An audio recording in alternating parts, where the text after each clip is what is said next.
Bismillahirrahmanirrahim. Assalamualaikum warahmatullahi wabarakatuh.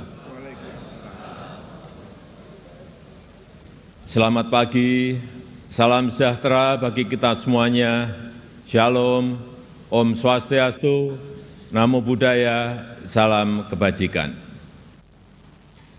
Yang saya hormati Wakil Presiden Republik Indonesia, Bapak Profesor Dr. Kiai Haji Ma'ruf Amin beserta Ibu Wuri Estu Ma'ruf Amin. Yang saya hormati Ketua, para Wakil Ketua dan para anggota Majelis Permusyawaratan Rakyat Republik Indonesia. Yang saya hormati Ketua, para Wakil Ketua dan para anggota Dewan Perwakilan Rakyat Republik Indonesia. Yang saya hormati Ketua, para Wakil Ketua dan para anggota Dewan Perwakilan Daerah Republik Indonesia. Yang saya hormati Ketua, para Wakil Ketua dan para anggota lembaga-lembaga negara. Yang saya hormati Ibu Profesor Dr. Hajah Megawati Soekarno Putri, Presiden Republik Indonesia kelima. Yang saya hormati Bapak Jenderal TNI Tri Sutrisno dan Bapak Dr. Haji Hamzahas. Yang saya hormati Bapak Haji Muhammad Yusuf Kalla beserta Ibu Hajah Mufidah Yusuf Kalla. Yang saya hormati Ibu Hajah Sinta Nuriyah Abdurrahman Wahid. Yang saya hormati Yang Mulia para Duta Besar negara-negara sahabat dan para pimpinan perwakilan badan dan organisasi internasional. Yang saya hormati para Menteri Kabinet Indonesia Maju, Jaksa Agung, Panglima TNI dan Kapolri, serta Kabin. Yang saya hormati para Ketua Umum Partai Politik, Bapak, Ibu, saudara-saudara sebangsa dan setanah air, para hadirin yang saya muliakan.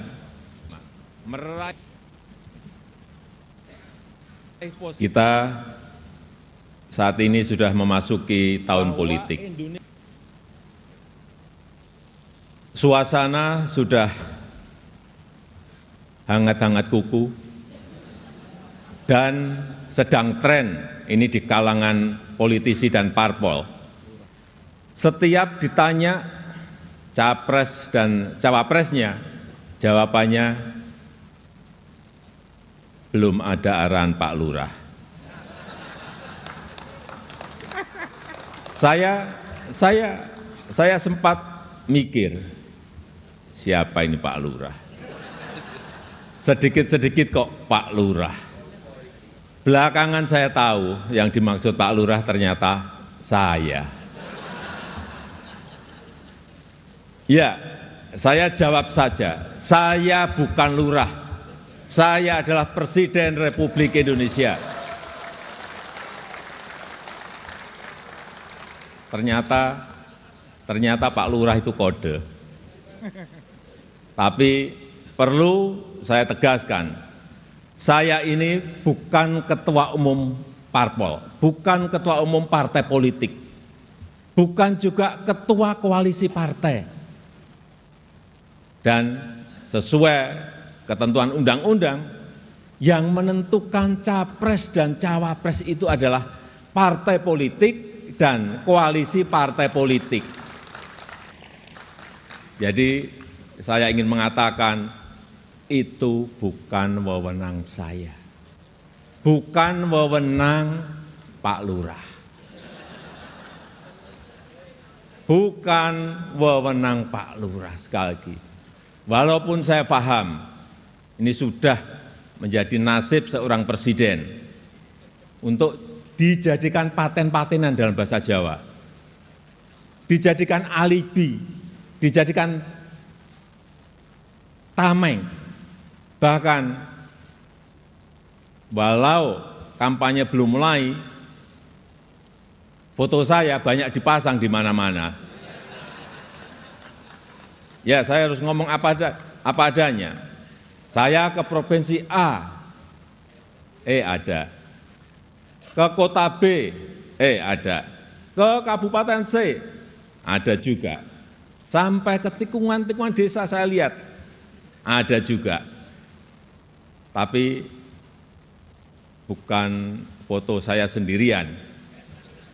Ada di sebelahnya bareng capres.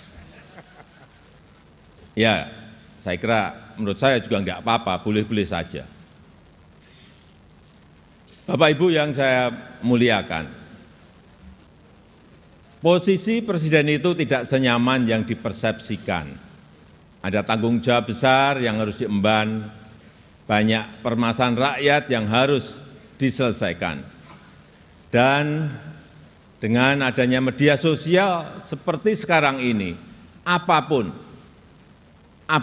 bisa disampaikan kepada presiden. Mulai dari masalah rakyat di pinggiran, sampai kemarahan, sampai ejekan, dan bahkan makian, dan fitnahan, bisa dengan mudah disampaikan dengan media sosial. Saya tahu ada yang mengatakan saya ini bodoh, pelongo-pelongo, tidak tahu apa-apa, Fir'aun, tolol. Ya enggak apa-apa. Sebagai pribadi saya menerima saja. Tapi yang membuat saya sedih, budaya santun dan budaya dan budi pekerti luhur bangsa ini kok kelihatannya mulai hilang. Kebebasan dan demokrasi digunakan untuk melampiaskan kedengkian dan fitnah. Polusi di wilayah budaya ini, sekali lagi polusi di wilayah budaya ini sangat melukai keluhuran budi pekerti bangsa Indonesia yang besar. Memang tidak semua seperti itu. Saya melihat mayoritas masyarakat juga sangat kecewa dengan polusi budaya tersebut. Cacian dan makian yang ada justru membangunkan nurani kita semua, nurani bangsa untuk bersatu menjaga moralitas ruang publik, bersatu menjaga mentalitas masyarakat, sehingga kita bisa tetap melangkah maju, menjalankan transformasi bangsa menuju Indonesia maju, menuju Indonesia emas 2045. Ini yang bolak-balik saya sampaikan di setiap kesempatan, bahwa Indonesia saat ini punya peluang besar untuk meraih Indonesia emas di 2045, meraih posisi jadi 5 besar kekuatan ekonomi dunia. Kita punya kesempatan, dan tidak hanya peluangnya saja, tetapi strategi meraihnya sudah ada, sudah dirumuskan. Tinggal apakah kita mau memfokuskan energi kita untuk bergerak maju, atau justru membuang energi kita untuk hal-hal yang tidak produktif, yang memecah belah, bahkan yang membuat kita melangkah mundur. Bapak, Ibu, saudara-saudara sebangsa dan setanah air, para hadirin yang saya muliakan. Bonus demografi yang akan mencapai puncak di tahun 2030-an adalah peluang besar kita untuk meraih Indonesia emas 2045. 68% adalah penduduk usia produktif. Disinilah kunci peningkatan produktivitas nasional kita. Selanjutnya, peluang besar yang kedua adalah international trust yang dimiliki Indonesia saat ini, yang dibangun bukan sekedar melalui gimmick dan retorika semata, melainkan melalui sebuah peran dan bukti nyata keberanian Indonesia dalam bersikap.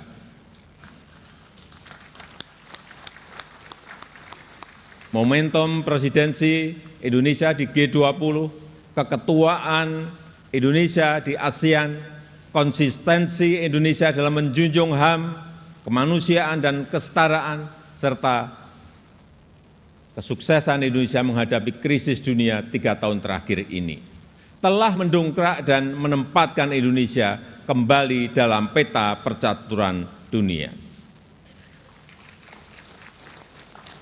Dan di tengah kondisi dunia yang bergolak akibat perbedaan Indonesia dengan Pancasilanya, dengan harmoni keberagamannya, dengan prinsip demokrasinya, mampu menghadirkan ruang dialog, mampu menjadi titik temu dan menjembatani perbedaan yang ada.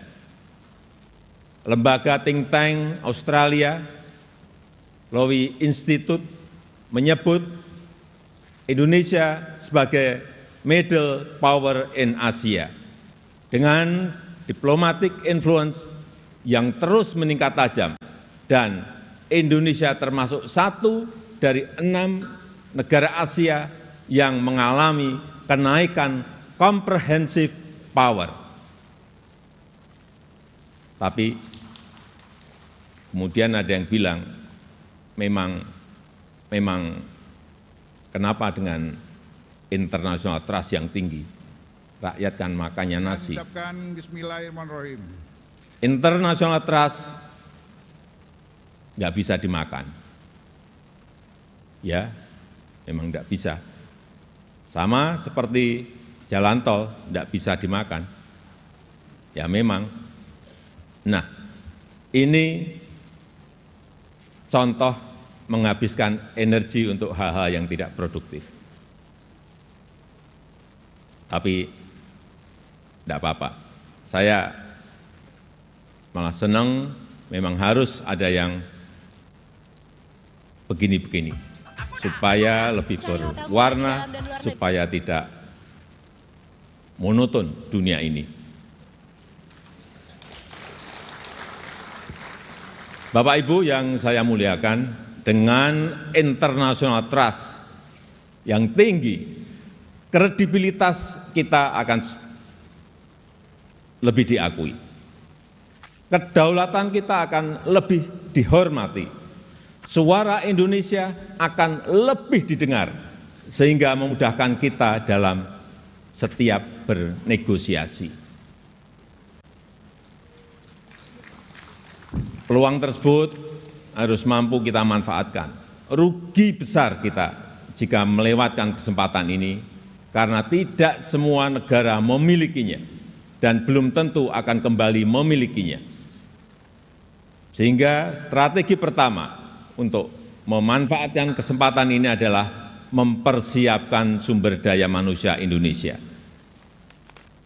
Kita telah berhasil menurunkan angka stunting menjadi 21,6% di 2022 dari angka sebelumnya 37%.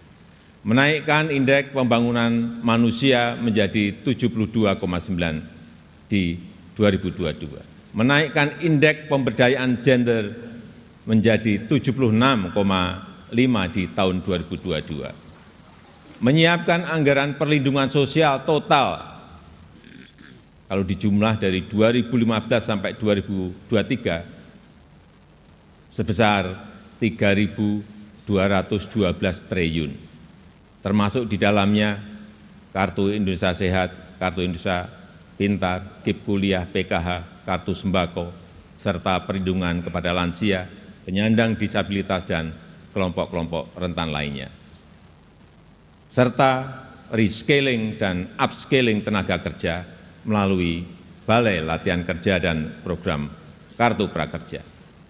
Di saat yang sama, SDM yang telah kita persiapkan harus mendapatkan lapangan kerja untuk menghasilkan produktivitas nasional. Sehingga kita juga harus mengembangkan sektor ekonomi baru yang membuka lapangan kerja sebanyak-banyaknya, yang memberikan nilai tambah sebesar-besarnya. Disinilah peran sektor ekonomi hijau dan hilirisasi sebagai window opportunity kita untuk meraih kemajuan. Karena Indonesia sangat kaya sumber daya alam, termasuk bahan mineral, hasil perkebunan, hasil kelautan, serta sumber energi baru dan terbarukan. Tapi kaya SDA saja, kaya sumber daya alam saja tidak cukup. Jadi pemilik saja juga tidak cukup. Karena itu akan membuat kita menjadi bangsa pemalas yang hanya menjual bahan mentah kekayaannya tanpa ada nilai tambah, tanpa ada keberlanjutan. Saya ingin tegaskan, Indonesia tidak boleh seperti itu. Indonesia harus menjadi negara yang juga mampu mengolah sumber dayanya, mampu memberikan nilai tambah dan mensejahterakan rakyatnya. Dan ini bisa kita lakukan melalui hilirisasi yang sudah ratusan kali saya sampaikan, puluhan kali saya sampaikan. Hilirisasi yang ingin kita lakukan adalah hilirisasi yang melakukan transfer teknologi, yang memanfaatkan sumber energi baru dan terbarukan, serta meminimalisir dampak lingkungan. Pemerintah telah mewajibkan perusahaan tambang sekarang ini untuk membangun pusat pembibitan, membangun pusat persemaian, untuk menghutankan kembali lahan pasca tambang, pasca penambangan. Hilirisasi yang ingin kita lakukan adalah hilirisasi yang tidak hanya pada komoditas mineral, tapi juga non-mineral, seperti sawit, rumput laut, kelapa, dan komoditas-komoditas potensial lainnya, yang mengoptimalkan kandungan lokal, yang bermitra dengan UMKM, bermitra dengan petani, bermitra dengan nelayan, sehingga manfaatnya terasa langsung bagi rakyat kecil. Upaya ini sedang kita lakukan dan harus terus dilanjutkan. Ini memang pahit bagi para pengekspor bahan mentah. Ini juga mungkin pahit bagi pendapatan negara dalam jangka pendek. Tapi jika ekosistem besarnya sudah terbentuk, jika pabrik pengolahannya sudah beroperasi, saya pastikan ini akan berbuah manis pada akhirnya. Terutama bagi kesejahteraan masyarakat Indonesia. Sebagai gambaran, setelah kita stop ekspor nikel ore di tahun 2020, investasi hilirisasi nikel tumbuh pesat. Kini telah ada 43 industri pengolahan nikel yang akan membuka peluang kerja yang sangat besar. Ini baru satu komoditas. Dan jika kita konsisten dan mampu melakukan hilirisasi untuk nikel, kemudian tembaga, kemudian bauksit, kemudian CPO, dan rumput laut, dan yang lain-lainnya, berdasar hitung-hitungan perkiraan, dalam 10 tahun pendapatan per kapita kita, dalam 10 tahun mendatang, pendapatan per kapita kita akan mencapai 153 juta. Atau 10.900 US dollar. Dalam 15 tahun, pendapatan per kapita kita akan mencapai 217 juta rupiah.